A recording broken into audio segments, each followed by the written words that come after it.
मित्रांनो, आजही आपण पाहत आहोत की महाराष्ट्रातून जातीवाद संपण्याचं नाव घेत नाही. यासाठी फक्त महाराष्ट्रात नाही तर संपूर्ण भारत देश देखील आपल्याला कारणीभूत ठरताना दिसत आहे. भारतातील अनेक कोन्या-कोपऱ्यातून आपल्याला अशा बातम्या पाहायला मिळत असतात की या ठिकाणी जातीवाद घडला, त्या ठिकाणी जातीवाद घडला.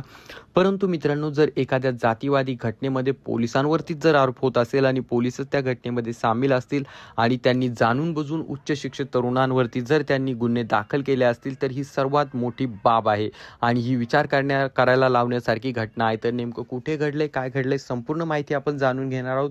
परंतु तत्पूर्वी तुम्हा सर्वांना विनंती असेल, आपल्या चॅनलवरती नवीन असाल तर चॅनलला नक्कीच सबस्क्राईब करा. तर मित्रांनो, नांदेडमध्ये एक धर्माबाद तालुका आहे. त्या ठिकाणी जे आहे मित्रांनो, डॉक्टर बाबासाहेब आंबेडकरांची जयंती साजरी करण्यात येत होती.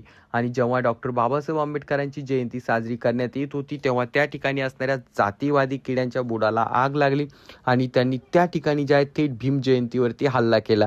आणि तेवढ्यावरतीच ते थांबले नाही, तर घरात घुसून